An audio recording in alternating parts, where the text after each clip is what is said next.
En nombre de la doctora Patricia Galeana, directora general del Instituto, les damos la más cordial bienvenida a todos ustedes.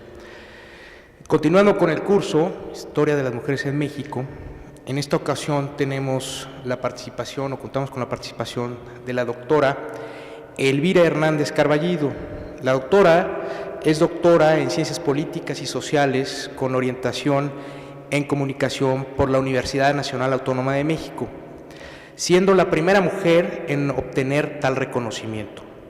Pertenece también al Sistema Nacional de Investigadores, SNI, y cuenta con una especialidad en Estudios de la Mujer por el Colegio de México. Su desempeño académico la ha hecho acreedora de innumerables premios, como Premio al Periodismo Rosario Castellanos en 1990, Premio Periodismo por la Infancia en 1991, y sus trabajos han recibido mención honorífica en el Premio de MAC, Historias de Mujeres en 1994 y 1996. También en 2013 recibió la medalla Omecíhuatl por su trayectoria dedicada a la equidad de género en México.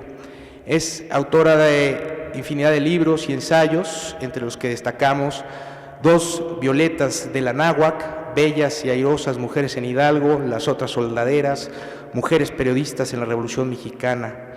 Y en la actualidad también queremos mencionarle que es profesora e investigadora del área académica de Ciencias de la Comunicación en el Instituto de Ciencias Sociales y Humanidades de la Universidad Autónoma del Estado de Hidalgo, así como profesora de la Facultad de Ciencias Políticas y Sociales de la UNAM. Muchas gracias, doctora. Le damos la más cordial bienvenida en nombre de la doctora Galeana para su ponencia.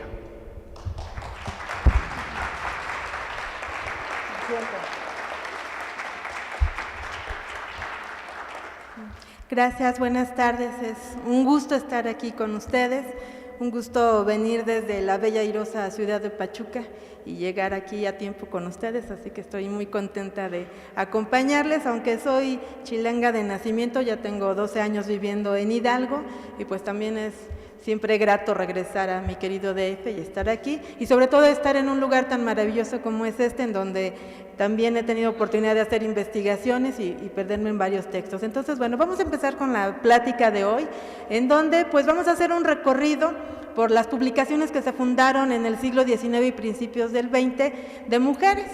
Aunque mi formación es en comunicación y principalmente en periodismo, bueno, desde que estudié yo en la Facultad de Ciencias Políticas y Sociales, no hagan cuentas, por allá por los años 80, me acuerdo que a veces algunos compañeros me decían, a ver, ¿qué mujeres periodistas importantes hay en el país? Y pues yo les decía, bueno, pues Elena Poniatowska, Cristina Pacheco, no, pero antes, a ver, ¿quién está a la altura de Filomeno Mata, de Francisco Zarco? Y pues me quedaba callada. Ay, me daba mucho coraje. Pero entonces una maestra me decía, mira, en vez de que te enojes, ve a buscar, seguramente ahí hay mujeres. Y pues sí, efectivamente me fui a la Hemeroteca Nacional, me fui a buscar varias publicaciones, tuve el gran apoyo de una maestra mía que se llama Florence Toussaint, y fue así como empecé a encontrar esas publicaciones. Incluso me quedé ciega unos meses porque yo bien contenta iba a la hemeroteca, agarraba mis publicaciones del siglo XIX, hasta con salivita le daba vuelta a las páginas, y un día que me levanté tenía la mirada así como entre neblina. Yo dije, ¿por qué? Y como usaba lentes de contacto, yo dije, los lentes de contacto. Fui al médico y ya saben, cuando es algo raro, los médicos así mandan llamar a uno, luego a otro, luego se arrinconan y me veían y yo, ay, dije, ¿qué tengo? Y me dicen, oiga, ¿usted en qué trabaja? Y les digo, no, yo estoy terminando de estudiar, estoy haciendo mi tesis, pero ¿qué hace? Bueno, estoy haciendo una tesis de los periódicos del siglo XIX, los periódicos. Dice, seguramente no se lavaba bien sus manitas, se tallaba, y los periódicos pues tienen hongos, hay que tener cuidado cómo consultarlos. Entonces pues me tuvieron que hacer un lavado, que a mi pobre niña la tallaron ahí en un lavadero.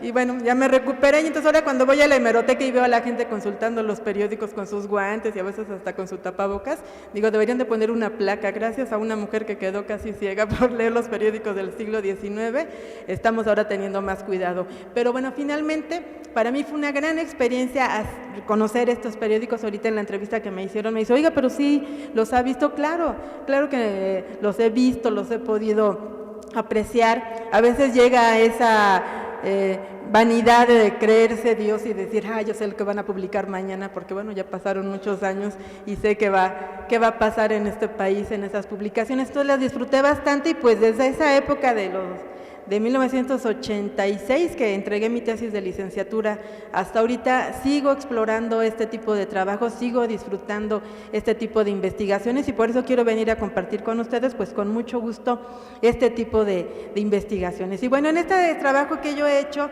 principalmente buscando a las mujeres periodistas en nuestro país, pues lo que vi en la construcción que se hace de este trabajo, una gran pionera en los estudios de periodismo de nuestro país, que recupera esa historia de la prensa nacional, es María del Carmen Ruiz Castañeda, y ella tiene un textito que publicó en 1956 en la revista de Filosofía y Letras de la UNAM, y ella hace ahí una cronología y dice, bueno, para hablar de publicaciones de mujeres hay que hablar cuando aparecimos en ese espacio de la impresión de las publicaciones. Entonces, bueno, ella menciona que podemos partir de las primeras impresoras mexicanas, y ella considera que Jerónima Gutiérrez, que fue esposa de Juan Pablos, fue la que heredó el oficio, y pues fue la primera que tuvo ese gusto de empezar a juntar palabras, de imprimirlas y de ayudar a publicar algunos semanarios, algunos diarios, algunos periódicos. Entonces partimos de estas mujeres que empiezan la labor del periodismo en la imprenta, y esto es bien importante porque después vamos a ver cómo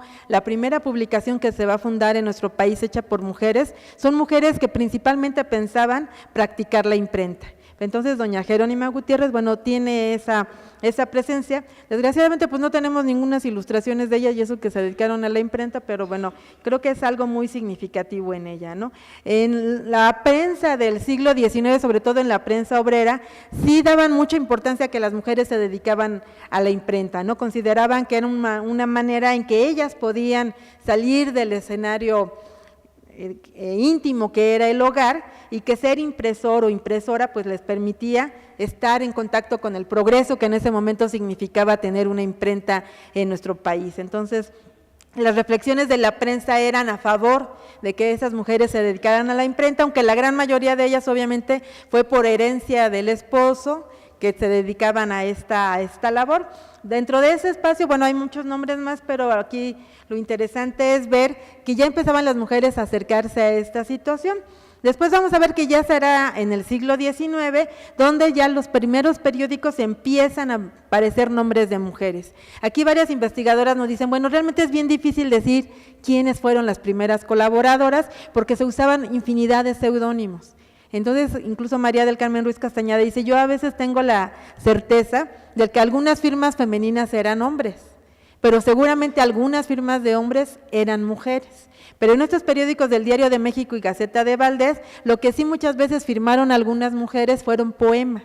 Más que hacer artículos o reflexiones, ellas escribían cuestiones literarias, poemas muy sencillos, porque hay veces que también me encuentro algunas críticas y claro, no, a lo mejor no le llegaban a los poetas de aquella época, pero finalmente eran mujeres que querían dar a conocer sus sensaciones, sus sentimientos y escribían, algunas a lo mejor con humildad o algunas a lo mejor con temor de sentir que estaban en un espacio que no era el de ellas y firmaban doña A, B, L, o sea, no ponía nada más que algunas letras, pero bueno, ahí está esa presencia de las mujeres. Incluso yo siempre considero que fue la literatura, la poesía, las narraciones, lo que permite a las mujeres entrar en estos espacios periodísticos y luego ya pasar a hacer periodismo. Entonces, bueno, la literatura fue importante y estas dos publicaciones fueron bastante significativas.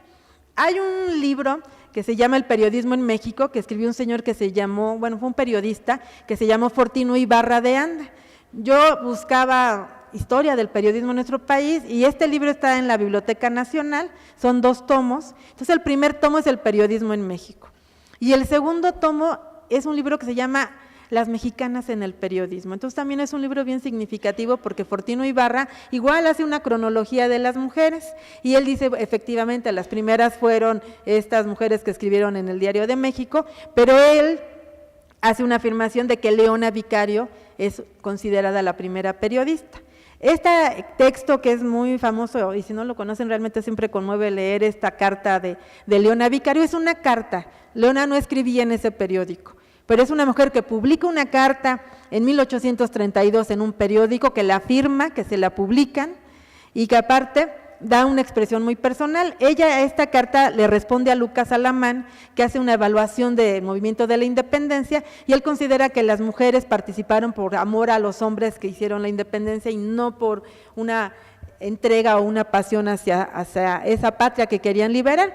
Y si ustedes leen, pues Leona Vicario le dice a don Alamán que pues no, el amor es el único móvil de las mujeres, ¿no? Que también los deseos de gloria son unos sentimientos que las mujeres saben sentir y que ella está segura que ella, como otras mujeres, aunque ella por ahí dice, exceptuando a las muy estúpidas, por efecto de educación, dice, han contraído un hábito servil, pero ella dice, yo no.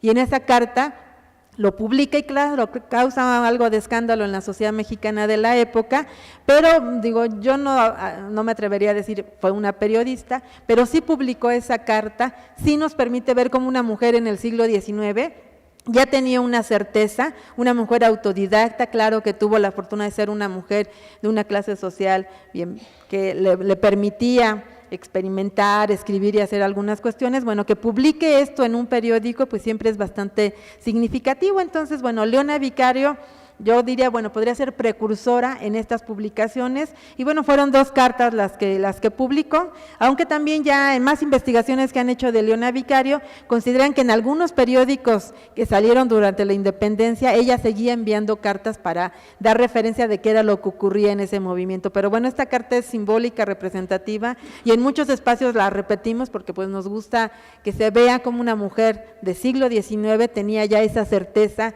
de las posibilidades de desarrollo y de participación que tenían las mujeres mexicanas. Después, bueno, un poquito antes de Leona y durante casi todo el siglo XIX, va a haber una característica muy curiosa. Van a haber muchas publicaciones femeninas, pero fundadas por hombres. Digo pero, no porque sea algo terrible, sino porque, bueno, trae unas características diferentes, que es la manera como ellos veían a las mujeres de su época. Incluso algunos textos, como el Almanaque de las Señoritas, pues vamos a ver como que son textos que van más hacia ese lado que se ha calificado como femenino de las mujeres. Y en estas publicaciones, pues nuevamente lo que vamos a encontrar son poesías o narraciones de estas mujeres. Narraciones y poesías, insisto, sencillas, sensibles, y simplemente esa habilidad de estas mujeres que querían empezar a escribir. Pero en sus editoriales de estas publicaciones, pues ellos consideraban que lo que querían hacer era distraer al bello sexo, como escribían ellos en esa situación, y ya con ese adjetivo pues vemos que están pensando en una persona con ciertas características. Se me hace muy curioso que digan, queremos escribirles porque tienen algún tedio o porque están en una absoluta falta de ocupación. Entonces yo me imagino que las veían como que luego no tenían nada que hacer, entonces bueno, que estas publicaciones las distraigan. Entonces, bueno, seguramente las señoras lo aceptaban y les gustaba, pero no, este tipo de editoriales nos permiten ver que son publicaciones pues que van apostando a un lado más conservador sobre lo que significa ser mujer. Bueno, finalmente están escribiendo para ellas, que es importante, pero sí con una tendencia bastante conservadora. Y es así como empiezan a producirse varias publicaciones dedicadas a las mujeres: el calendario de las señoritas mexicanas, el presente amistoso dedicado a las señoritas mexicanas, panorama de las señoritas, la semana de las señoritas mexicanas. Entonces, si ustedes ven los títulos, son curiosos, son atractivos, pero finalmente marcan esa línea editorial, ¿no? De ver a las mujeres en ese lado muy femenino, muy hogareño, de ese lado que nos siguen calificando como el sexo débil. Entonces, bueno, son este tipo de publicaciones que están ahí, que a veces duraban un año, por eso la fecha nada más es alguna, o a veces se volvían a publicar, pero pues eran bastante sencillas y con esa tendencia de escribir sobre estas cuestiones. sus editoriales o algunos de sus artículos, pues realmente también nos permiten ver algunas cuestiones, como ustedes pueden leer, pero sí me gustaría que me acompañaran en la lectura. Ellos dicen: nosotros no opinamos que la mujer tiene menos espíritu que el hombre, pero es fuerza creer que el suyo es diferente. Puede prevenir en parte de la pequeñez de su cabeza, de la estrechez de su frente, de lo largo de su sueño, de su debilidad natural y del trabajo que toma en su compostura para aumentar sus atractivos, la coquetería y la continua cortesía. Puede también depender de las cuestiones de su salud, del tiempo que consagran en alimentarnos, criarnos e instruirnos. Ella está persuadida de nuestra superioridad, inclinada a la pereza y arrogante a nuestros homenajes. Es cierto que su inteligencia es inferior que la nuestra. Nadie duda que tiene menos memoria que nosotros. Y es lo que la Semana de las Señoritas publicaba. Seguramente algunas lectoras pues coincidían o pensaban que efectivamente esto era una certeza, pero Fortino Ibarra y María del Carmen Ruiz Castañeda, y yo también en varias investigaciones, descubrí cartas donde algunas mujeres decían: oiga, no pueden decir esto de nosotras, ¿cómo que porque tenemos la cabeza más chiquita no tenemos buena memoria? Queremos artículos que no pongan en duda nuestra inteligencia. Y bueno, algunos de ellos a veces respondían o daban a conocer artículos un poco menos arrogantes en esa mirada. Y bueno, por ejemplo, había otros donde nos decían, bueno, los que dicen que las mujeres nada más se dedican a pensar por cuestiones de instinto, pues no es válido que nosotros hablemos, ¿no? Ellos en este texto decían: las mujeres tienen contra sí todo, nuestros defectos, su timidez, su debilidad, y solo se mira favorecida por su ingenio y por su belleza, de modo que parece justo que cultive ambas cosas. O sea, de todas maneras la quieren defender, pero uno dice, bueno, que sean bonitas y que sean ingeniosas, pues ya no pidan más. Y era el tipo y la característica que tenían estas publicaciones, y les digo, algunas mujeres sí les incomodaba, algunas estaban muy contentas, y bueno, si finalmente duraban un año o un poquito más, pues finalmente se vendían esas publicaciones. Pero si ustedes ven, quienes expresaban, pues eran los hombres, y desde la mirada que ellos tenían, no encontrábamos como esos testimonios de ellas mismas, qué es lo que ellas pensaban en ese momento, ¿no? Sin embargo, también es cierto que Manuel Acuña va a fundar una publicación que se llama El Búcaro, y él va a decidir que sea una mujer la que quede enfrente de su publicación. Es su amiga, se llevan muy bien, que es Ángela Lozano, y pues esto marca una referencia importante. Una mujer va a decidir que se va a publicar en un semanario que efectivamente es literario, pero que finalmente sí puede permitirle a las mujeres expresarse. Y bueno, Ángela Lozano, como otras compañeras de su época, pues van a aprovechar el espacio para publicar, pero nuevamente poesía es lo que van a publicar. No quiero decir que la poesía no sea buena, pero como yo ando buscando periodistas, pues de pronto decía, ay, quisiera ver como algún artículo, alguna crónica, y las poesías me parecían bien, pero necesitaba como que fueran ya otro tipo de textos, ¿no? Bueno, sin embargo, Ángela Lozano tiene esa presencia y esa gran responsabilidad de convertirse en directora de una publicación. Y bueno, va a ser entonces como va a aparecer esta publicación que está en la Hemeroteca Nacional. Como ahorita les decía, bueno, ya son publicaciones del siglo XIX, están en el fondo reservado, ya no nos las prestan tan fácilmente, pero siempre es bastante emotivo y es una gran alegría de pronto encontrarte con una publicación en donde la directora y las colaboradoras son mujeres y donde la gran mayoría de los textos son de ellas. Eso no quiere decir que van a ser maravillosas y van a ser mejores, no, pero ya es el testimonio de ellas. Vamos a saber esa mujer del siglo XIX qué pensaba, qué vivía y cómo se expresaba. Entonces, Las hijas de la Anáhuac es esta publicación que va a surgir un 19 de octubre de 1873. Si ven, duró bien poquito, duró unos meses nada más, el 18 de enero de 1874, sin ninguna explicación ya no se publica. Quizá, a lo mejor sí, ya no se guardaron los ejemplares, no hay ninguna cuestión que nos permita ver si lo quitaron. Yo supongo, y ahorita van a ver, que sí desapareció por una razón muy representativa y que eso las obligó a desaparecer. Si ven, era una cosita de nada, eran 4 páginas nada más. Costaba la suscripción 25 centavos al mes. La redactora en jefe era Concepción Ontiveros, una profesora y poeta de la época, pero lo importante es que esta publicación, Las hijas de la Anáhuac, se fundó en la Escuela de Artes y Oficios para Mujeres. Y en la historia de esta pequeñita escuela que existió en el siglo XIX, vamos a ver cómo ellas, en las materias que ofrecían a sus alumnas, estaba la materia para dedicarse al oficio de imprenta. Entonces, Concepción Ontiveros con otras compañeras dicen, bueno, si estamos practicando para la imprenta, ¿por qué no practicamos haciendo una publicación?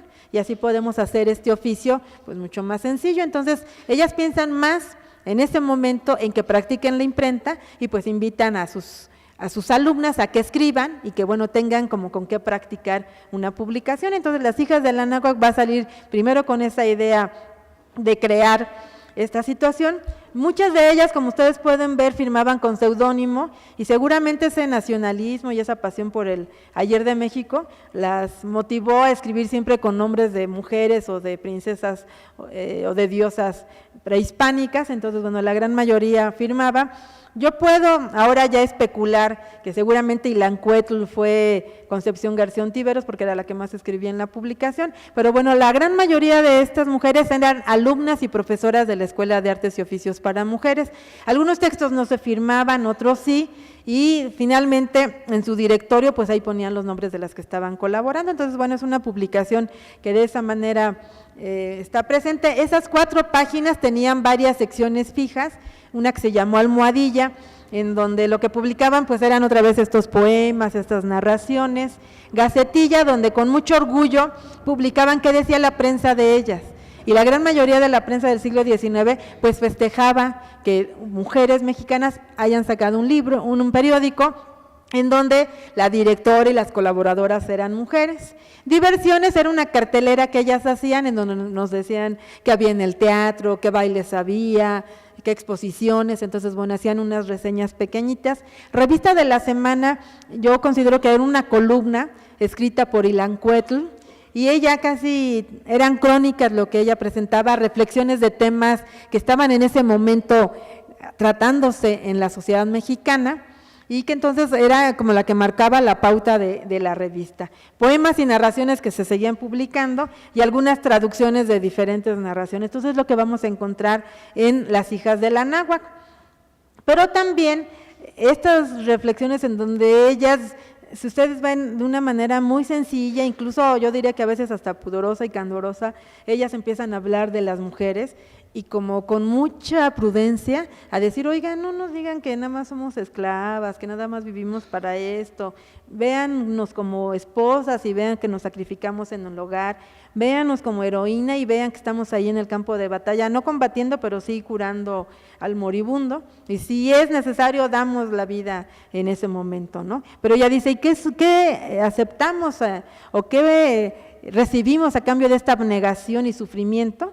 El yugo de la opresión, la indiferencia, he aquí el premio de tanto amor y ternura. Entonces, bueno, su descripción sigue desde esa visión conservadora, femenina, pero también vemos cierta incomodidad, vemos que sienten que no las están valorando bien, pero si ven sus textos son muy, muy, muy suaves, pero finalmente están manifestando algo ellas. Así nos estamos viendo como mujeres que estamos en la casa, que estamos cuidando al esposo y a los hijos, que a lo mejor participamos en algo más, pero sentimos que no nos están como reconociendo, ¿no? Entonces, ese texto para mí es muy significativo en esta cuestión. Y bueno, este editorial yo siempre, hasta me lo sé de memoria y con mis alumnas, sobre todo de periodismo, les digo, ay, no saben qué bonita manera de presentarse como quinceañeras a la sociedad.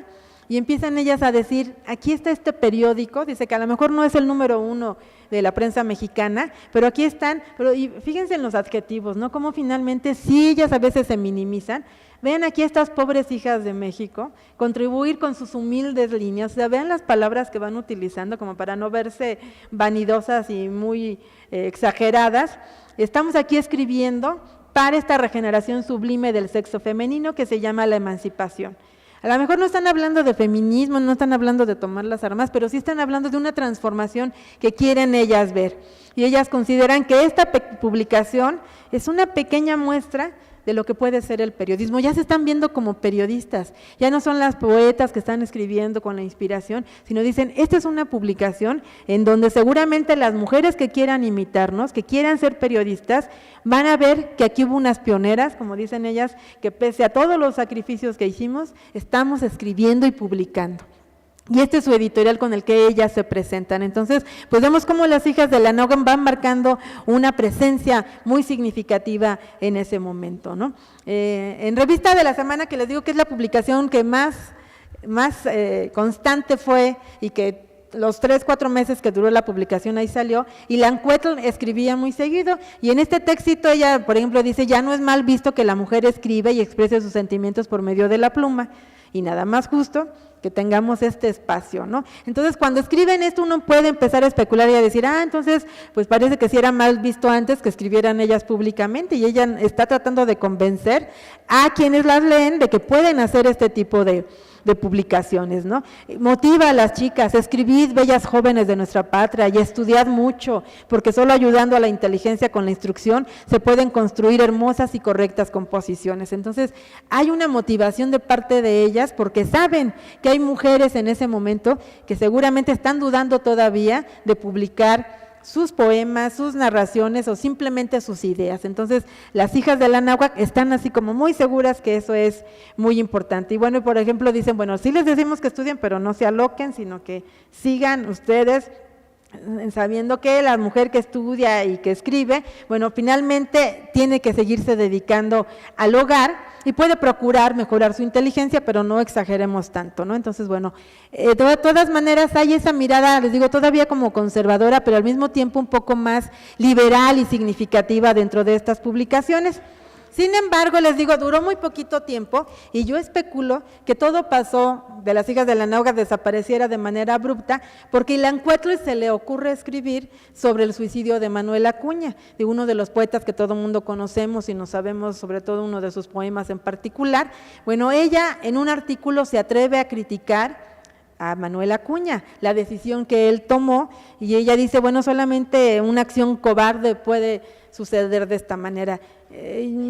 Podríamos calificarla de mil maneras, pero bueno, ella está dolida, está enojada con Manuel Acuña y reclama en su artículo. ¿Cómo es posible? Es un mal ejemplo para los jóvenes que por algo así uno se tenga que quitar la vida, ¿no? Entonces escribe el artículo de manera apasionada, y les digo, en este parrafito que les elegí, pues ella pregunta si realmente se va a recordar a Manuel Acuña en un futuro. Bueno, lo seguimos recordando y a veces ni nos acordamos que se suicidó, pero finalmente para ella ese momento fue terrible y lo publica de esa manera. Y bueno, desgraciadamente, cuando ven que se publica esta situación, pues la prensa es durísima con ellas. Este es uno de los tantos textos que salió al siguiente día en varios periódicos, y aquí ponen una joven baja de inspiraciones que no son desconocidas y con una arrogancia propia solo de quien no tiene talento ni experiencia, se ha atrevido a hablar de nuestro inolvidable Manuel Acuña, ¿no? Entonces le hacen ahí una crítica bastante severa y dicen que si esta joven estimaba en algo su modestia, debió de abstenerse de escribir. Y algunas otras publicaciones dicen, por ejemplo aquí, ¿no? Es una mujer que acaba de dejar de jugar con las muñecas y cree que ella puede opinar de un tema, en algunos textos pone que ni los más grandes científicos y gente inteligente del mundo han sabido explicar. ¿Cómo se atreve esta muchacha a hacer esto, ¿no? Entonces, sin duda, eso seguramente entre que las asustó, les digo, con tanto cuidado que están diciendo: ay, nosotras queremos cambiar, queremos hacer algunas cuestiones, y de pronto se atreven a hacer una opinión y la prensa se va terriblemente sobre ellas, y bueno, publican ellas un textito no diciendo que se arrepienten de lo que escribieron, pero sí bien curioso, porque dice que a los 53 periodistas que hay en la capital, ¿qué les podemos decir? Pues que estén en paz con las hijas de la náhuatl, ¿no? Dice que les ofrecen su inútil pero sincera amistad. O sea, es una manera como decir: ya, ¿no? Bájenle, no nos ataquen tanto, porque sí, los periódicos, digo, no fueron todos, pero sí muy significativos, las criticaron, se burlaron. Bueno, fue para ellas, yo creo que muy difícil, de por sí apenas se animan a escribir, están sacando, muy cuidadosas en sus textos por lo que va una leyendo de ellas, y de pronto, cuando se atreven a escribir una opinión de un suceso importante, que era la noticia del momento, pues no aceptan que lo hagan, y pues después de este textito publicado en su editorial, pues en la hemeroteca ya no hay ningún ejemplar sobre las hijas de la náhuatl, entonces yo supongo que seguramente dejó de circular. Entonces, bueno, desapareció, pero pues es una de las primeras publicaciones que es creada, fundada y escrita por mujeres, y en donde pues ellas ya nos están diciendo qué es lo que piensan en ese momento. Y bueno, después no sabemos si a lo mejor eso así como que bajó el interés y las ganas de hacer una publicación, y va a ser hasta 10 años después que aparezca otra publicación que se llamó El Álbum de la Mujer. Estas publicaciones, como pueden ver, ahorita ya en el tiempo en que hice esta investigación todavía no existía toda la maravilla que hay ahora del escáner y la cámara y todo, y bueno, entonces era difícil como poder fotografiarlas y todo, y ahora que ya se puede, bueno, la hemeroteca también está muy exigente y no deja que así de cualquier forma vayas tú a fotografiar todos los periódicos, pero si ven, eran periódicos con ilustraciones muy bonitas. En el caso del álbum de la mujer, siempre su portada era una mujer la que estaban ellas representando, y a lo largo de las páginas de cada una de estas publicaciones siempre vamos a ver ilustraciones o cierran la página también con alguna acuarela o con algo, o sea, realmente publicaciones muy bonitas que se ve que le ponían ellas también bastante inspiración. Bueno, el álbum de la mujer se va a fundar casi 10 años después, en septiembre del 83, va a circular 7 años, entonces vamos a ver que finalmente pues sí se vendía, seguramente sí llamaba la atención. Su directora es una mujer que se llamó Concepción Jimeno de Flaquer, es una mujer que nació en España, se vino a radicar a México y claro, tenía una mirada diferente y muy interesante sobre la vida y bueno, va a fundar este periódico que tenía 16 páginas, entonces estaba bastante interesante, aunque después se va a reducir solamente a 8, costaba 25 centavos el ejemplar y la suscripción $1 al mes, entonces bueno, era una publicación que ya tenía esa idea más periodística de lo que podían las mujeres publicar. Tuvo muchas secciones, tenía muchas páginas, entonces obviamente tenía más espacios, tenía crónicas, como les digo, Concepción era española, entonces siempre trataba como de equilibrar, ¿no? Y poner cuestiones de México y de España, ¿no? Entonces tenía sus crónicas. Si ven la estructura y las secciones, pues tenían que ver más con esa labor cotidiana pero tradicional de las mujeres. Tenía su revista de modas, tenían los poemas y novelas como siempre, tenían una sección donde se hablaba sobre pequeñas semblanzas de mujeres. Flaqueza de ellos era una sección bien interesante porque hablaban de las cuestiones, digo, no duró mucho tiempo, pero describían algún defecto o alguna cuestión de los hombres que a ellas no les gustaba, y entonces también ellas decían, ya ven cómo los hombres también tienen defectos y también tienen problemas y también tienen situaciones, entonces era ahí bastante interesante. Bueno, su sección de las madres y bueno, sus ilustraciones, todas las que publicaban, hacían unas explicaciones muy detalladas de lo que estaban ellas publicando, entonces bueno, era una publicación ahí interesante. Y bueno, Concepción Jimeno abrió su publicación a hombres y mujeres, entonces escribió una gran variedad de colaboradoras. A mí me encanta señalar, por ejemplo, la última de la lista que ustedes ven a su derecha, Laureana Wright, va a ser una mujer muy significativa en esta cuestiones, y ahí la vemos a Laureana ya colaborando en esta publicación. Eran muy variadas, no todas eran así como muy seguras de estar publicando cada semana, pero dio gran espacio a muchas mujeres y eso es lo significativo. Y claro, la que escribía más y la que fue pues más constante fue Concepción Jimeno, que había una cronista que se llamaba Vestina y ya también hace poquito se pudo comprobar que era su seudónimo de la misma Concepción Jimeno, entonces la mitad de los textos eran totalmente de ella y en la otra mitad pues a los que podía invitar a escribir.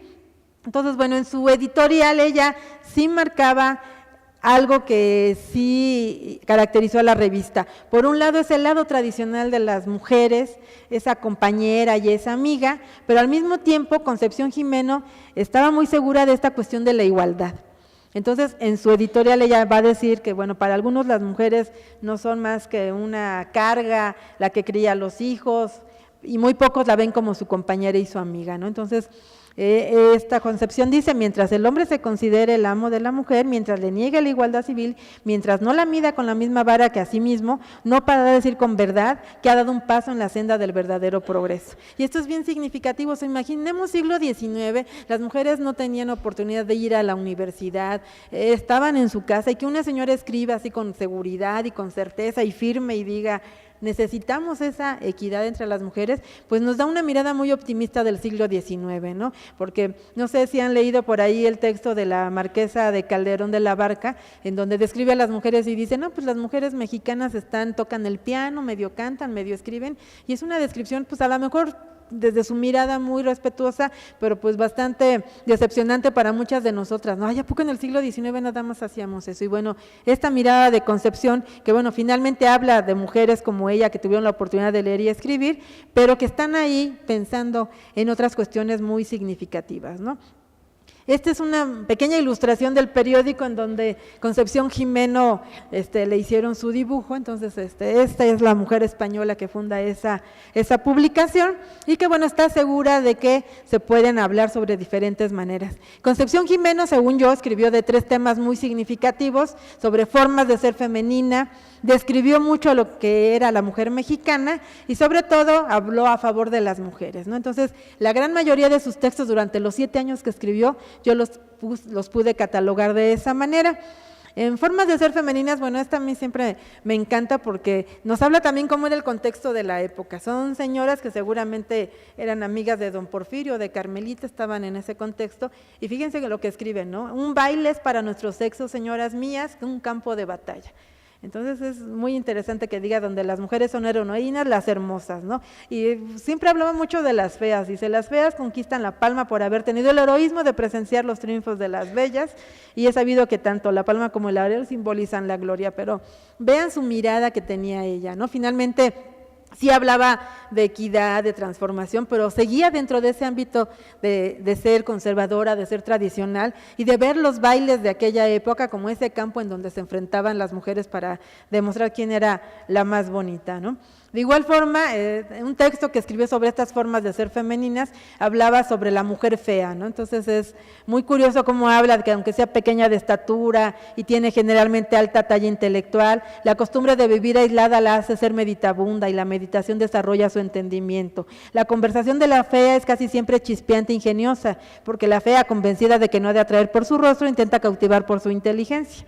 La fea es hacendosa porque no aborrece los espejos, no pierde el tiempo con que ellos la bonita derrocha, y hace labores de adorno, toca el piano y es muy instruida, ¿no? Entonces, bueno, hace estas descripciones ella, incluso en este texto al final dice, y les hablo de la fea porque yo, Concepción Jimeno, soy fea, soy archirrecontrafea, dice, entonces estoy segura que las mujeres que son como yo necesitan este tipo de textos para que nos reconciliemos con nosotras mismas, ¿no? Entonces, pues era la manera en que ellas expresaban esta mirada sobre ellas, o por ejemplo sobre las solteronas. Ella decía que cuando México estuviera mucho mejor iba a pedir que se hiciera un monumento a las solteronas porque pues son mujeres muy solas y que le dan bastante lástima.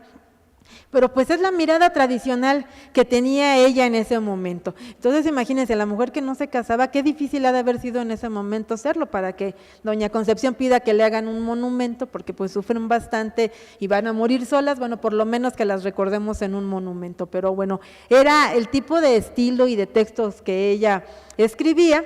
Y bueno, sobre la mujer mexicana, principalmente la veía como una mujer dedicada al hogar. En alguno de sus textos ella dice, uno entra a un hogar mexicano y lo primero que uno ve es la cuna y la madre cuidando al hijo, ¿no? Es algo que no vamos a ver en ningún otro país. Entonces hablaba mucho de esa mujer dedicada al hogar, que cuidaba a los hijos y que hacía todo lo posible por ser, como ella decía, el ángel custodio del hogar. Entonces es como a veces muy rara esa postura que tenían ellas, pero bueno, finalmente esa postura nos hace ver esas mujeres del siglo XIX como animadas a hacer otro tipo de cosas, pero al mismo tiempo resistiéndose por la misma sociedad que seguramente las descalificaba, las criticaba, las juzgaba con más severidad, y entonces iban como con más prudencia a hablar de algunas cuestiones, ¿no? De igual manera, con muchos adjetivos nos hablaba de una mujer mexicana que era como una paloma, que era inmaculada, que cuidaba mucho su hogar, que era una mariposa que con sus alas cuidaba. Entonces vemos cómo en esos adjetivos finalmente Concepción Jimeno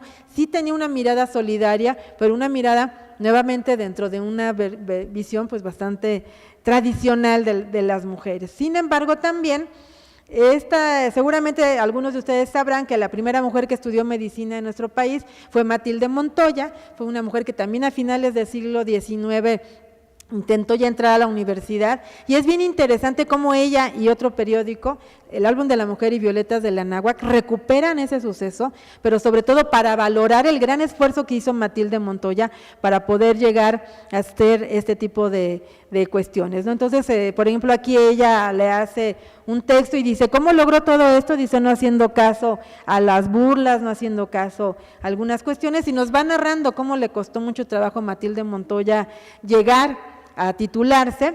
En su crónica, por ejemplo, comenta cómo, bueno, se tardó el doble de tiempo que los hombres para estudiar, porque, bueno, le costaba más trabajo, y cómo el día de su examen profesional, pues ni quien le hiciera caso en la escuela de medicina, y que va don Porfirio a su examen profesional. Entonces en 3 segundos todo el mundo se movió, le hicieron un lugar muy bonito, y doña Matilde Montoya se va a titular con la presencia del presidente de México, y bueno, va a estar ahí ella recibiendo ese título. Y es bien interesante cómo estas mujeres que están intentando hacer periodismo recuperen ese testimonio, ¿no? Y nos hagan visible ese trabajo que hizo Matilde Montoya, incluso ese día, como si fuera primera plana y la noticia del día, en sus semanarios, en la portada es la imagen de Matilde Montoya. Entonces, bueno, muy significativa también su solidaridad, su orgullo y las posibilidades que veían de otras mujeres que estaban haciendo otras cosas, bueno, llegar a ese momento, ¿no?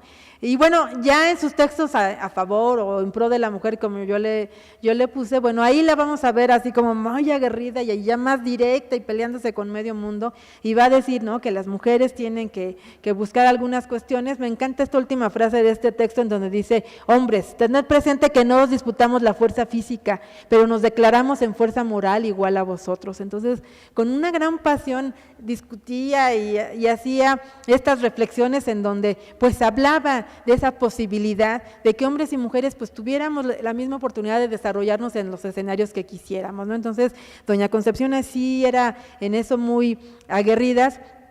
Por ejemplo, aquí habla mujer, padres y maridos, instruid a vuestras mujeres. Podría haber dicho: mujeres, ustedes instruirse, pero bueno, sigue viendo a los hombres como los que siguen decidiendo la vida de las mujeres, y a ellos les escribe y les dice: por favor, dejen que ellas se dediquen a otras cosas. Y aquí cita una frase que luego a ella la han reproducido como que es de Concepción Jimeno, pero bueno, ella cita a una poeta de su país en donde dice: ¿es acaso incompatible coser y raciocinar? Entonces, bueno, hace esas preguntas a su público, y seguramente algunas de las lectoras estos textos deben de haberlas como: ay, ¿qué está diciendo esta señora? ¿Cómo es posible? Podemos dedicarnos a otras cuestiones, podemos decirle a nuestros maridos, a nuestros padres que nos permitan desarrollarnos. Bueno, era como los argumentos que ella encontraba para convencer a las mujeres que podían desarrollarse en esa sociedad de otra manera. Recuperó algunos textos de Augusto Comte, que ya pues Comte seguramente ni se enteró de lo que escribió ella, obviamente, pero se ponía a pelear como si estuviera vivo Comte, ¿no? Entonces decía: a ver, este señor, en vez de que esté inventando medios para hacer que las mujeres dependan de otra gente, pues ¿por qué no hace que las mujeres puedan trabajar, tengan dignidad? Porque dice, es lo único dependencia que no envilece. Entonces, tanto con Augusto Comte, con algunas cuestiones también de Proudhon, bueno, se va sobre ellos y les dice: no están diciendo que las mujeres somos de lo peor, por favor, reflexionen, somos mujeres que podemos hacer algún tipo de trabajo, pero así con una pasión desbordada en el periódico. Y bueno, una dice: ay, qué interesante que esta mujer pues se haya puesto a escribir sobre estos temas, ¿no? Después de Concepción Jimeno, en el mismo año va a aparecer otro periódico que fue El Correo de las Señoras. En estos periódicos pues nuevamente no son las ilustraciones muy bonitas, las portadas con mujeres de la época, y este periódico, El Correo de las Señoras, que también va a surgir en 1883, bueno, va a ser la única publicación del siglo XIX que va a durar 10 años, aunque la fundó un hombre que fue José Adrián M. Rico. Muere a los pocos meses y el periódico lo hereda a su esposa Mariana Jiménez. No sabemos hasta el momento, y no supe nunca nada más de ella, pero durante los 10 años Mariana Jiménez es la responsable del periódico, un periódico de 16 páginas, que costaba un poquito más caro, pero tenía muchas ilustraciones, tenía muchos regalos para sus lectoras, regalos desde que si se querían hacer un vestido y venía todo el ejemplar completito, o moda, venían muchas ilustraciones y era una publicación muy bonita y muy ilustrada. Bueno, dentro de las secciones, pues también vamos a ver el perfil de la publicación, muy tradicional. Tenía nuevamente sus poemas y novelas, tenía su sección de higiene de familia, guía de la ama de casa, economía doméstica, arte culinario, medicina doméstica, bordados y costuras, educación de la mujer, frivolidades, gaceta de las damas. Entonces, bueno, con este título de las secciones ustedes pueden ver pues que era una publicación muy tradicional. Yo diría que era como el Cosmopolitan de la época, ¿no? O sea, bien elegante, bien bonito, pero siempre pues muy enfocado a algunos aspectos que era pues enfatizar algunas características que nos piden a las mujeres, ¿no? Vernos bonitas, cuidar bien a nuestros hijos, y finalmente, digo, es también loable porque era una orientación y compartir lo que ellas estaban viviendo en ese momento, ¿no? Por ejemplo, en esas secciones me encanta, por ejemplo, cómo les dicen cómo lavar la ropa, ¿no? Entonces les dicen, bueno, el lunes hay que jabonar, el martes hay que hacer lejía, el miércoles aclarar la ropa, el jueves resanar y comprar las telas. Fíjense, en esta pequeña crónica, cómo nos dicen que era lo que hacían las señoras del siglo XIX. Los viernes se dedicaban a planchar, el sábado a hacer la limpieza y el domingo cumplir con los deberes religiosos, atender la limpieza de las personas con alguna más detención de lo que hacía costumbre diariamente, emplear algún tiempo en provechosas lecturas, hacer visitas y procurarse alguna distracción. Entonces, imagínense, o sea, es una descripción de lo que ellas estaban viviendo, o a lo mejor igual les decían a las señoras, organícense de esta forma, pero vean de qué manera tan personal, tan subjetiva, tan femenina, pero también tan bonita, ellas les decían a sus lectoras cómo estaban viviendo. Entonces, ya con esto uno dice, no, pues sí, porque hay mucha gente que me dice, ay, pero no escribían de otra cosa, pues ¿de qué quieres que escribieran si vivían en su casa? Pues escribían de su casa, y qué bueno que lo hicieron, porque pues ya sabemos que los viernes era el tiempo de planchar la ropa, ¿no? Entonces, bueno, eso es bastante significativo y bueno, eran los tipos de textos que hacía el correo de las señoras, ¿no? Ay, este texto, siempre me encanta citarlo porque fíjense el consejo que le dan: sé muy cauta y discreta en preguntar a tu esposo, ¿de dónde vienes? ¿A qué horas vuelves? ¿Dónde vas? No preguntarlo nunca parecería indiferencia, preguntarlo siempre sería sobrado y te pondría en riesgo de ser impertinente para tu esposo o a él decirte una mentira cuando un hombre no debería mentir nunca. Si al entrar a la casa vieres que tu esposo está alegre, trata de duplicar su alegría. Si está meditabundo, respeta su silencio y aguarda a que él te diga la causa. Si llega triste, consuélale con tu cariño. Entonces, son los textos que ellas escribían y de verdad pues son bonitos, yo digo, ¿no? Porque uno dice, ay, ¿cómo es posible?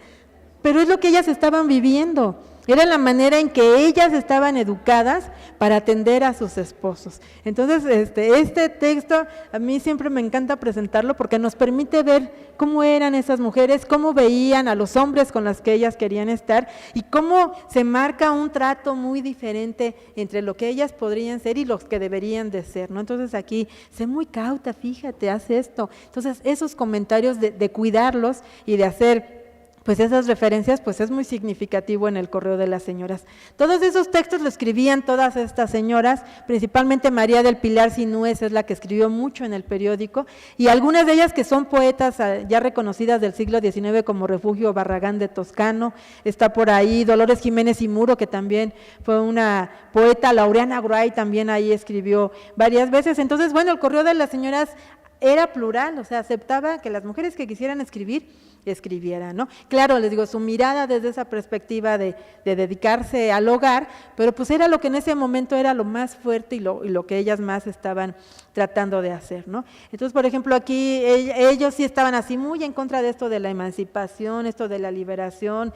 Nos dice, bueno, en otros países están haciendo eso y pues realmente están desvirtuando a nuestra civilización, ¿no? Las mujeres aquí en su casa íbamos a ser mucho más felices. Y bueno, pues es la mirada que ellos tenían y bueno, se va a ver a lo largo de su publicación. Sin embargo, también vamos a ver que publican otro tipo de textos que a lo mejor no van con esa mirada, pero bueno, esa forma conservadora pues va a estar ahí presente, ¿no? Pilar Sinués, le digo, escribió así, los 10 años fue la que siempre escribió en el periódico, principalmente sobre este deber ser de la mujer. Los dos ejemplos que les puse son de ella, de sus artículos. Hablaba sobre la educación femenina y lo que ella llamaba la emancipación de las mujeres. Entonces, nuevamente, pues hablaba sobre estas cuestiones de pues que las mujeres se dedicaran más a su casa, que no era así como muy común verlas en las cátedras o estando ahí a la par con los hombres, cuando, bueno, dice, esto es como una herida mortal al hogar, ¿no? Buscar a las mujeres en otros espacios. La dicha doméstica es lo mejor. Entonces, Pilar Sinués, bueno, tenía esa mirada. Yo no les puedo decir, ay, esta señora qué mal escribía, no, pero bueno, pues es lo que ella vivía y lo que ella estaba segura que tenía que compartir con sus lectoras y tenía esa mirada por ahí, ¿no? Por ejemplo, aquí luego había gente que le escribía y le preguntaba cosas y aquí una respuesta que le da una lectora que se llamaba Luisa, le decía, por favor, evita hacer a tus hijas sabias, es algo muy terrible, ¿no? Enseña a tus hijas la religión, que las sostendrá en sus penas, que las instruirá de sus deberes, que las alentará en los sacrificios, poniendo ante los ojos un ideal divino y un fin lleno de delicias, y pues trata de que sea la familia, la dulzura, el tacto. Entonces, porque esta señora le dice, es que mi hija quiere estudiar, ¿qué pasa? Y le dice, no, ¿cómo crees? Tú dile que se ponga a rezar y que haga, bueno, pues es lo que ella estaba segura que estaba bien, y bueno, era lo que ella argumentaba en sus cartas y en sus textos, ¿no? Por ejemplo, ella decía, la mujer entiende por estar emancipada el renunciar al matrimonio y por consiguiente el manejar sus negocios, el ir a sentarse a las cátedras, el cambio de amor a cada paso, o el vivir sin ninguno y en la soledad más árida y más helada. ¿Algunas de mis lectoras le ilusiona esto? Estoy segura que no. Entonces, bueno, ya con eso, una decía, no, mejor me pongo a bordar, ¿no? Pero bueno, pues igual seguramente había otras posturas, pero bueno, el correo de las señoras seguramente también esos 10 años que duró, pues fue porque finalmente las mujeres encontraban ahí respuesta o un espejo, o un reflejo o algunas posibilidades de lo que ellas estaban viviendo en ese momento.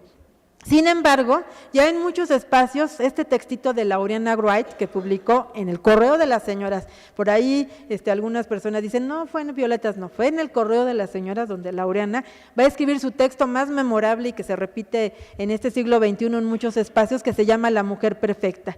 Y Laureana, por ejemplo, es un texto maravilloso para mí, porque nuevamente digo, pensemos siglo XIX, nos están diciendo que planchemos los viernes y que cuidemos a nuestro marido, y una señora que se llama Laureana Wright nos dice, lo mismo que se le priva del libro, del telescopio y del botiquín, se le priva de la cámara fotográfica y de la vara de medir, quedándole solo como representación humana la maternidad, como representación social la subyugación ante el hombre, como elemento de distracción y de trabajo el tocador, la aguja y la cocina.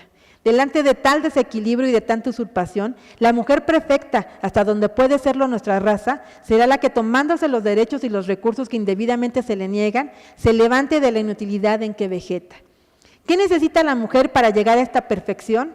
Fuerza de voluntad, valor moral, amor a la instrucción y sobre todo, amor a sí misma y a su sexo para trabajar por él, para rescatarlo de los últimos restos de la esclavitud que por inercia conserva. Fíjense qué texto tan bonito de una mujer del siglo XIX. Y en un periódico en donde estamos leyendo les digo que cuiden a su esposo, pórtense bien. Y le dan este espacio. Yo creo que también eso es muy importante, que el Correo de las Señoras abre sus espacios y permite que Laureana publique este texto que se llama La Mujer Perfecta. Luego a veces digo, a lo mejor nada más vieron La Mujer Perfecta, ya debe ser algo muy bonito, y de pronto cuando lo publicaron les brinco, pero es un texto también muy significativo, que también nos permite ver cómo hay mujeres en el siglo XIX con una mirada crítica, con una mirada optimista, transgresora, yo me atrevería a decir, y que están aprovechando la prensa para compartir otra manera de pensar, de sentir y de querer transformar la sociedad en la que están viviendo.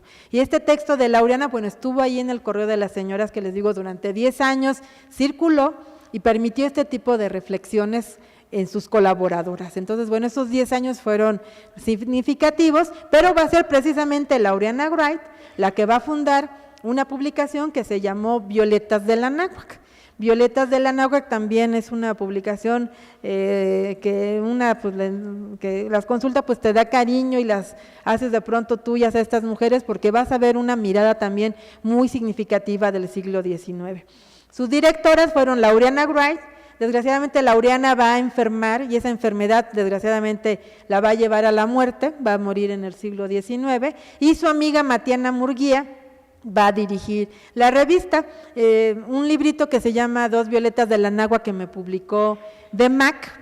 Yo hago una semblanza de ellas y siempre que alguien lee el libro o lo presentamos en algún lugar, pues muchas veces Matiana llama la atención porque enviudó 2 veces así muy seguido y todo el mundo dice, ay, qué cosa tan rara le pasó a esta mujer, pero bueno, siempre les llama la atención esa situación. Ya el tercer marido sí le duró muchísimo tiempo, pero siempre les llama la atención, o los nombres, no, ay, Laureana, Matiana, qué nombres. Bueno, las dos muy amigas, incluso en ese texto yo me atrevo a hacer un poco de literatura y de imaginación, y me las imagino porque la imprenta 60, donde llevaban el periódico, estaba atrás de la catedral. Entonces ya me las imagino ahí con sus ejemplares y cuidando el periódico, motivando a muchas mujeres que escribieran. Entonces las dos muy significativas y muy representativas. El periódico empezó a circular en 1887 y dejó de circular en 1889, siempre de 12 páginas.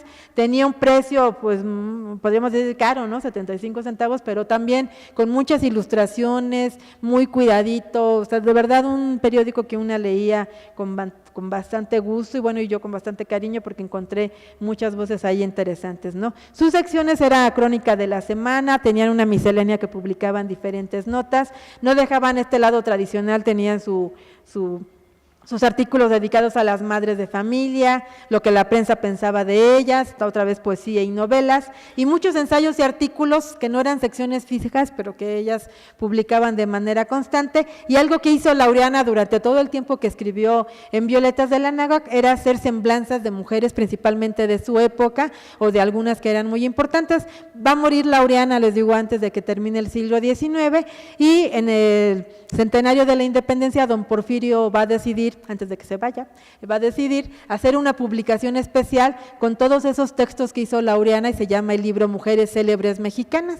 Está en el fondo reservado de la Hemeroteca Nacional y son cerca de 40 semblanzas que hace Laureana de muchas mujeres de su época, de algunas de su mirada desde Sor Juana y muchas más, pero bueno, vemos ahí su interés por recuperar la presencia femenina y lo hizo en su periódico, ¿no?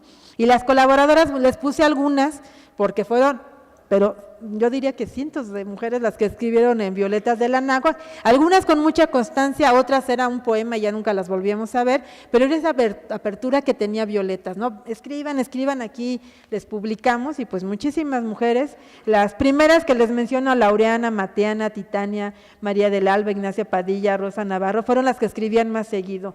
Madre Selva, que escribía las cuestiones de la higiene, y pues muchas, ya les digo, poetas que ahora en el siglo XXI por ahí reconocemos, Margarita Kleijas, que era hija de Laureana, y bueno, muchas mujeres que estaban ahí presentes escribiendo y que encontraron ahí un espacio para expresarse. Entonces, Violetas fue una puerta abierta a las mujeres para el periodismo y para la literatura. Y bueno, y también esta frase que me encanta, cómo se presentan ellas a la sociedad, dice: venimos al estadio de la prensa a llenar una necesidad, la de instruirnos y propagar la fe que nos inspiran las ciencias y las artes. La mujer contemporánea quiere abandonar para siempre el limbo de la ignorancia y con las alas levantadas desea llegar a las regiones de la luz y la verdad. Y claro, una se emociona cuando creen eso y dice: ¡uy, qué maravilla! Estas señoras escribiendo sobre este tipo de situaciones, viéndose de esa manera, seguras de que pueden llegar al escenario que ellas quieran, con esa certeza, ¿no? Entonces, bueno, ahí está Violetas y ahí está Laureana invitando a estas mujeres a escribir de esa manera, y esa fue su línea editorial.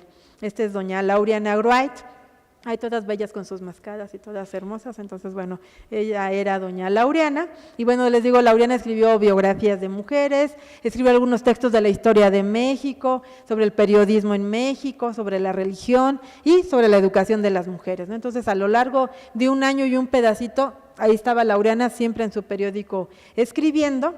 Nuevamente, por ejemplo, Matilde Montoya, es bien interesante ver lo que ellas escriben, y por ejemplo aquí la manera en que ella argumenta, que decía, que dice, por ejemplo, aquí trataban de menospreciar el trabajo de Matilde Montoya y su estudio, diciendo que trabajaba sobre cadáveres desnudos, lo cual es absolutamente falso. Imagínense una mujer que va a estudiar medicina, ¿cómo no va a trabajar sobre un cadáver desnudo? Pero decían que, ay, no, es una morbosa, quiere ver hombres.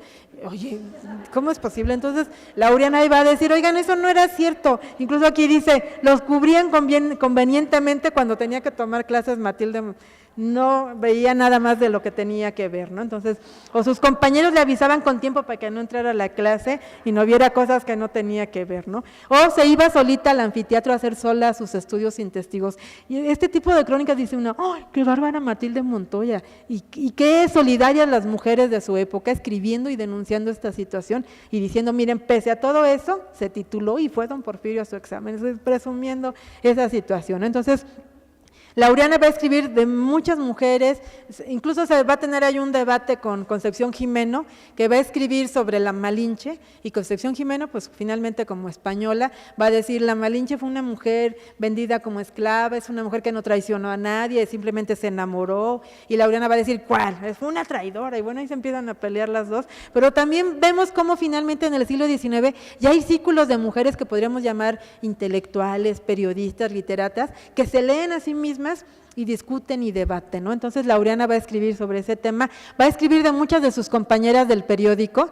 Yo pude reconstruir muchas historias de ellas gracias a Laureana que escribe, y en una ocasión en el periódico dicen, tenemos una sorpresa, o sea, tú abres el periódico, ves la foto de Laureana, y después te dicen, antes de que lea usted el periódico, le podemos decir que nuestra sección de biografías de mujeres esta vez no la escribió Laureanita, y le escribió Matilde y escribió de Laureana. Entonces Laureana no quería que escribieran de ella en su periódico y dice, ni modo, desobedecimos a nuestra directora y queremos que sepan quién es Laureana Wright. Y escriben sobre ella con mucho cariño, con mucha dedicación, de decir quiénes son esas mujeres que están en Violetas de la Nahua. Entonces, bueno, vemos esa manera en que ellas se van integrando y van tratando de ir transformando las cuestiones de su vida. Por ejemplo, escribe un texto sobre Jesucristo Laureana, y a mí de verdad me sorprendió porque, insisto, otra vez siglo XIX, a las mujeres las mandaban a misa y mejor enseña a tu hija a rezar, y ella habla de un Jesucristo que dice, bueno, fue un filósofo, fue un político, y una mirada muy poco ortodoxa de una mujer del siglo XIX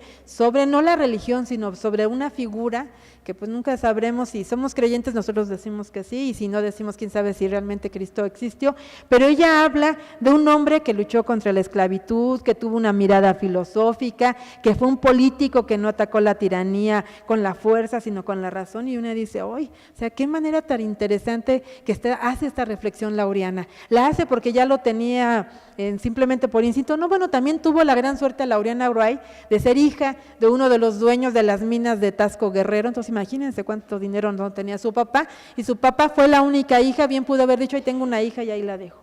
No, el papá la llevó a Europa, le puso maestros particulares, empezó ella a tener una presencia importante en la sociedad literaria, y pues por eso seguramente tuvo otras lecturas, tuvo otras miradas, y este tipo de textos nos hace ver pues que Laureana fue una mujer intelectual, inteligente y culta, y que lo compartió con sus compañeras de la publicación, ¿no? La otra mujer, que es Matiana Murguía, que también aquí hermosa y bella, en un tiempo no supe así sus fechas de nacimiento y de muerte. Por suerte se me ocurrió hacer investigaciones a principios del siglo XX, y le hacen un homenaje muy bonito en un periódico cuando muere Matiana, pero bueno, es esta mujer que está aquí. Y bueno, y Matiana también escribía de diferentes temas, principalmente de formas de ser femeninas, sobre la educación de la mujer y sobre el matrimonio y las mujeres, ¿no? Criticaba mucho a las señoritas de su clase social. Entonces, por ejemplo, se burlaba, era muy irónica, era muy divertida. Entonces, por ejemplo, aquí hablaba de algunas mujeres que eran muy románticas y veían un mosquito y se desmayaban, y entonces decía ella, ay, sí, hacen estas cuestiones, pero realmente no son honestas en esta manera de comportarse, ¿no? Decía, lloran cuando ven a un bebé nacer, pero eso sí, saben alburear muy bien a un galán. Ay, ¿qué es esto? Pero bueno, era la mirada que ella tenía, y a veces pues criticando a sus compañeras y a sus colegas, ¿no? Este texto fue maravilloso de ella porque habla de las maestras que por ser mujeres ganan menos que los hombres. Entonces hace una denuncia, incluso es un texto que se lo manda al secretario de Educación Pública y le dice, ¿cómo es posible que las profesoras ganen 45 pesos y los hombres 60? Y dice, y si bien los 60 no alcanzan, imagínense los 45 pesos. Y hace toda una argumentación diciendo que no es posible que a las profesoras les paguen menos. Incluso tiene una parte muy tierna, porque dice, bueno, por lo menos los maestros ganan 60, que no les alcanza, pero tienen la posibilidad de dar clases a domicilio. Dice, pero en este país, las mujeres que salen después de su casa, después de las 6 de la tarde, no están seguras. Dice, entonces las maestras ni siquiera tienen esa facilidad de dar clases a domicilio. Entonces, bueno, hace toda una argumentación, y a la siguiente semana publica con mucho orgullo que el secretario de Educación Pública por lo menos se compromete a equilibrar los salarios. Entonces también ahí podemos ver una mirada de ellas hacia el ámbito laboral, hacia esas cuestiones que pues parecía que no había interés en ese momento, pero que Matiana Murguía ahí estuvo muy presente y que bueno, logró eso y ella con mucho orgullo dice, bueno, nos escribió el secretario de Educación Pública que lee Violetas de la Anáhuac y ahí estuvo presente, ¿no? Entonces, eso pues obviamente que marca una postura bastante interesante. Y bueno, y en el matrimonio, ahí sí era muy dura con los señores, entonces de pronto decían, no, por ejemplo, ¿quién es el peor? Un marido soberano, ¿no? El que no puedes mover las cosas y no dice. Les digo, ese tono muy bien irónico, pero muy divertido que ella tenía. Entonces él decía, no, es que es dueño y señor y soberano y no se puede mover nada. Entonces se burlaba de ellos, pero al mismo tiempo decía, bueno, si queremos buenos matrimonios, los hombres tienen que cambiar. Entonces, bueno, les marcaba esa pauta. Y bueno, aquí me vi bastante sexista porque también tenía textos muy bonitos sobre hombres solidarios y maravillosos, pero bueno, esta era como el texto así más burlón que tenía sobre las cuestiones del matrimonio, ¿no? Y bueno, las otras colaboradoras de Violetas de la Anáhuac pues también eran divertidas, se atrevían a hacer otras cosas. Por ejemplo, Fanny Natalie era una cantante de ópera muy famosa del siglo XIX y escribía en Violetas con un seudónimo que era Titania. Y bueno, les hacía unas críticas a sus compañeras. Por ejemplo, aquí a la Lina Cerné pone, qué linda mujer y qué mala artista es Lina Cerné. Y bueno, pone ahí que el mismo Otelo se hubiera aventado por la ventana al ver qué horrible cantaba, ¿no? Pero hacen su crítica pues divertida, les digo, a lo mejor pues sin más visión que pues orientar al público, no vayan a ver esta obra porque está fatal, pero era el destino que tenía Fanny Natalie de divertir a sus lectoras, de hacerles crónicas amenas y graciosas y burlonas y con mucho humor. Y bueno, ella, todos los 2 años que duró casi Violetas, su sección de crónica de la semana era siempre muy divertida y hablaba de todo lo que se presentaba en los espectáculos en aquella época del siglo XIX.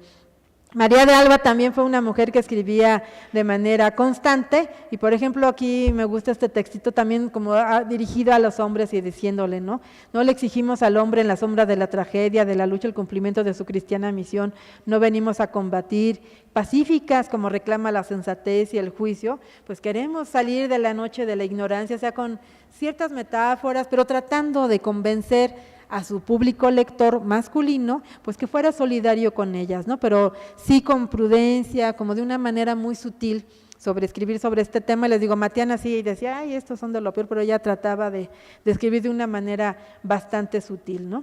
Y bueno, estos 4 periódicos del siglo XIX, pues es lo que, digo, a mí me encantaría traerles más ejemplos, pero me gustaría que vieran qué era lo que traían esos 4 periódicos, ¿no? Que son los que se pueden consultar, les digo, todavía en la hemeroteca, en el fondo reservado, que algunas historiadoras y algunas que invadimos la historia, pero que somos del lado del periodismo, pues tratamos de recuperar.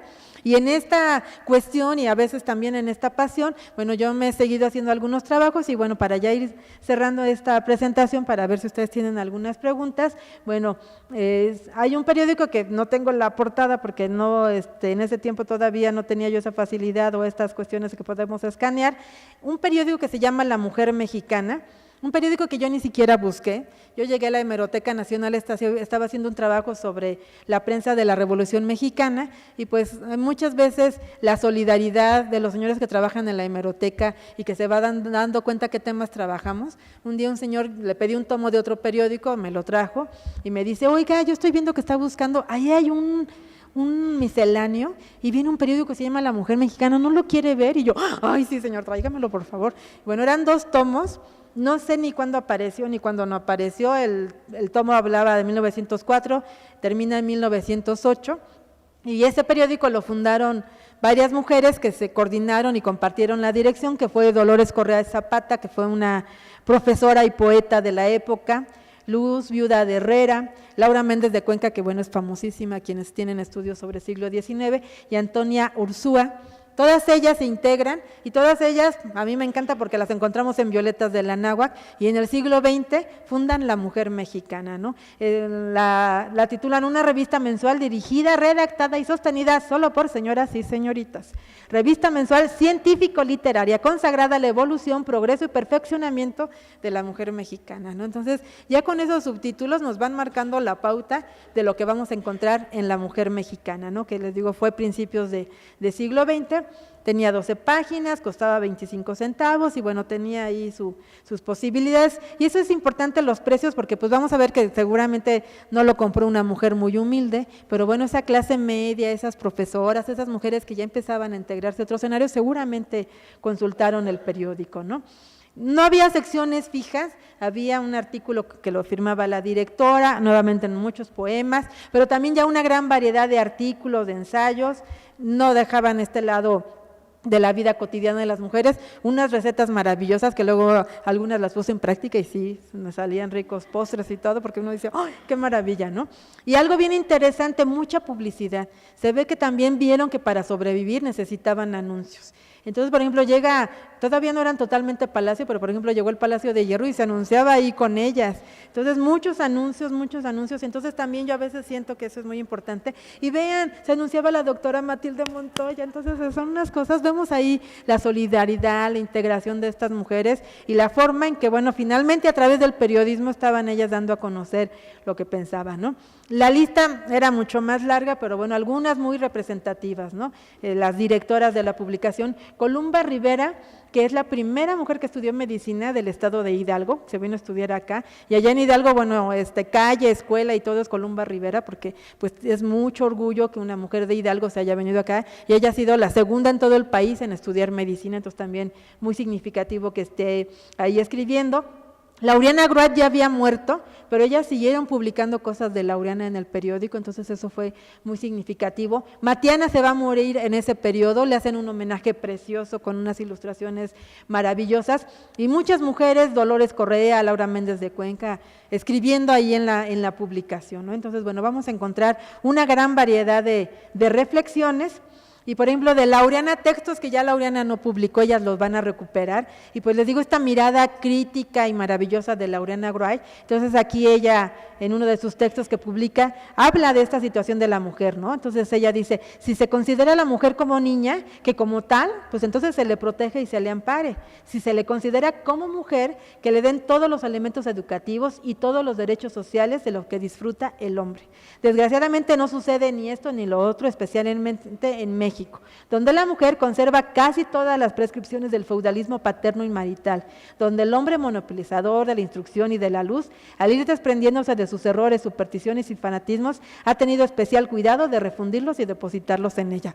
Cruel y perversa doña Laureana, pero bueno, pues es lo que ella vivía, lo que ella analizaba, y pues así de dura y directa, ¿no? Decía, bueno, somos inútiles, órale, protéjanos. Y si no, pues entonces ayúdenos a salir de este espacio. Pero vean la manera de argumentar y la severidad, ya nada de ser cuidadosa y, ay, pues sí queremos, no, ya sí directa y con argumentos pues bastante duros, yo diría, pero muy, muy representativos, ¿no? Dolores Correa, por ejemplo, este texto es un texto muy bonito porque ella habla de por qué en México solamente hay una abogada. Entonces ella pregunta, ¿por qué no creen en la situación de las mujeres? Y por ejemplo ahí ella denuncia que Matilde Montoya no va nadie a su consultorio porque es una mujer y cómo los va a curar una mujer. Entonces ahí pone, a ver bobos, así dice, a ver bobos, cuando se enferman, ¿quién los cuida cuando son chicos? Su mamá, y es mujer, entonces ¿por qué no van a ver a Matilde Montoya, no? Y de igual manera la primera abogada, nadie va a solicitar su servicio porque es mujer, entonces empiezan a decir, no, en el primer día que se tenga que enfrentar en un caso va a llorar, no va a saber qué hacer, entonces ella dice, necesitamos que en este país a las mujeres que están siendo ya profesionales, que están siendo profesionistas, se les apoye. Entonces vamos viendo cómo ya estos textos, estas publicaciones de mujeres mexicanas van del hogar y de la intimidad que no dejan, ya un espacio de crítica, de exigencia, de denuncia, y bueno, aquí ella habla de estas mujeres que ya están entrando en otros espacios y que les está costando mucho trabajo porque no creen en su realización y en su trabajo, ¿no? Entonces, bueno, ahí está doña Dolores Correa, que la recuperaron ahí en Violetas. Entonces, es bonito luego verlas para que vean, ¿no?, estas señoras cómo eran y finalmente lo padre que se dedicaban a hacer en ese momento. Hablaban mucho de esta situación de que, bueno, si las mujeres quieren hacer algunas cosas, bueno, que se les permita hacer todo esto, ¿no? Aquí nuevamente habla de las mujeres como flores perfumadas, pero dice, bueno, pero necesitamos hacer valer a esas mujeres, ¿no? Saber representarlas y saberlas dignificar en ese momento, y hacen muchas preguntas y hablan sobre algunas cuestiones. Doña Concepción Jimeno, la del álbum de la mujer, también escribió ahí, y habla ella, ¿no? Empiezan a manejar el término feminismo en esa publicación, y habla de si la mujer perderá con el feminismo sus cualidades para el hogar, y dicen, no, lo niego rotundamente, será así más viril, sabrá educar hijos menos afeminados, o sea, fíjense los argumentos que da, ¿no? Y compartirá con el hombre todo lo que constituye su medio. Entonces, esa insistencia de ella, ¿no?, de estar ahí haciendo algunas cuestiones, incluso Concepción Jimeno en un artículo propone la creación de una universidad de las mujeres, de una ciencia que se llame Mujerilia o algo así, dice, para que nos entendamos, para que podamos discutir lo que somos nosotras, ¿no? Aunque también en algún texto dice ella, bueno, vamos a hacer todo esto, pero entonces, ¿en qué nos vamos a convertir? Dice, no sé, pero creo que sí tenemos que empezar a cambiar nuestra manera de ser. Entonces, bueno, Concepción Jimeno escribe aquí en La Mujer Mexicana y, bueno, trata de hacer estas reflexiones. Empiezan a hablar ya de feministas, les digo, de feminismo, empiezan ellas a decir qué es lo que entienden por este término, y bueno, a reconocer que, bueno, ahí están los hombres, pero que ellas también quieren ser compañeras intelectuales, quieren estar con ellos compartiendo los espacios, no son agresivas, no son groseras, simplemente les dicen que esto que ellas llaman feminismo, lo consideran que es esa posibilidad de entrar en un espacio de igualdad y de decisiones tanto de los hombres como de las mujeres. Y vamos a encontrar, pero muchos artículos en La Mujer Mexicana con esa tendencia, con esa perspectiva y con esa visión, ¿no? Muchas veces se van a reconocer que son poquitas, pero que, bueno, a través de esa publicación quieren que las mujeres estén participando, les dicen, por favor, no estamos pidiendo que abandonen el hogar, estamos pidiendo que además de la casa nos podamos dedicar o se nos permita, o ya no tengamos que pedir permiso para dedicarnos a otro tipo de cosas. Y les digo, la gran mayoría de artículos y de ensayos, que son muy variados, todos van con esa tendencia. Entonces, una transformación en el siglo XX que va acompañada, bueno, todavía no es la revolución, 1904, 1908, y estas señoras pues ya están como con esa certeza y con esa decisión de transformar a su sociedad. Y bueno, por ejemplo, este texto con el que quiero cerrar esta conversación y ustedes puedan, espero participar y todo, me encanta porque también es muy optimista y yo creo que vislumbra una visión muy bonita. Dicen ellas, las mujeres cuando no éramos mujeres sino estorbos, no la pasábamos mejor. Nos educaban de tal modo que ni del aliento éramos dueñas. Nacíamos, según la tradición, con los ojos cerrados, por eso morían a los 80 o 100 años sin saber leer. Carecíamos de oídos, razón por la que cuando se concertaba un matrimonio, los que abrían las narices, paraban las orejas y movían la boca eran nuestros papás, que prudentemente nos vendían. ¿Qué les pasará cuando nos vean en el foro defendiendo a los destripados de la famosa colonia de la Bolsa, o amputando brazos, o en las oficinas de telégrafos, de correos o de teléfonos? Protestarían enérgicamente. Su protesta llegaría tarde, porque si el siglo XIX fue el siglo de los grandes inventos, el siglo XX es el de la mujer.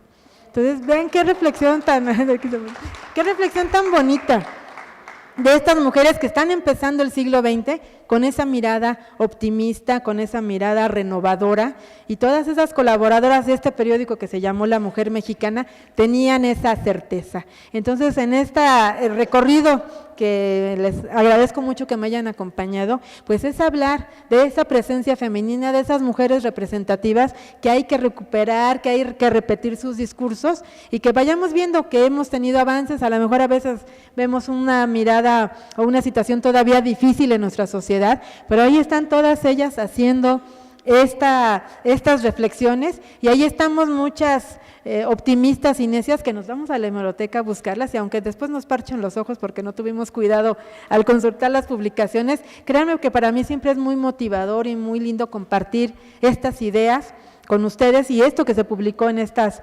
publicaciones, ¿no? Por si quieren saber más del tema, pues les pongo ahí mi correo, mi foto sexy para que no se olviden de mí y pues compartirles este recorrido, ¿no? Les agradezco mucho su atención. Gracias.